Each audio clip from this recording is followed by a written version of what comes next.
वेद बातमीचा, लढा सत्याचा, निर्भीड पत्रकारितेचा, राजकारणातील महत्त्वाच्या बातम्यांच्या अपडेटसाठी आजच आपल्या YouTube चॅनलला क्लिक करा आणि रोज अपडेट मिळवण्यासाठी चॅनलला सबस्क्राइब करा. नमस्कार, आपण पाहत आहात वेद बातमीचा.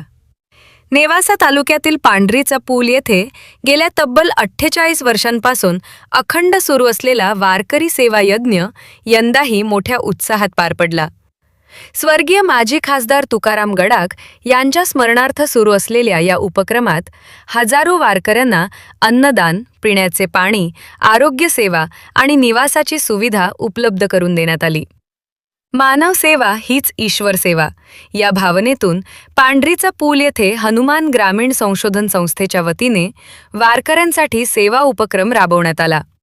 स्वर्गीय तुकाराम गडाख यांनी सुरू केलेल्या या सेवा यज्ञाची परंपरा सलग 48 वर्षांपासून अखंड सुरू आहे.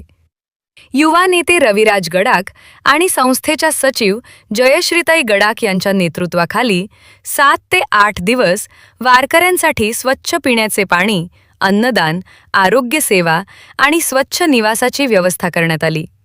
यंदा सुमारे 48,000 वारकऱ्यांनी या सेवांचा लाभ घेतल्याचा दावा आयोजकांनी केला.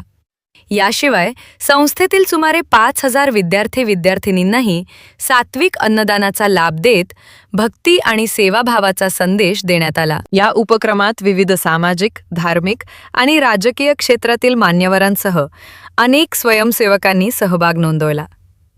प्रसिद्धीची अपेक्षा न ठेवता सुरू असलेला हा सेवा यज्ञ नेवासा आणि अहिल्यानगर जिल्ह्यात चर्चेचा विषय ठरत आहे.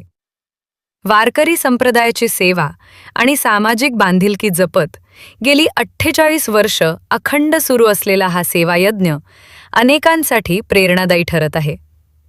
विजय खंडागळे, वेद बातमीचासाठी, नेवासा.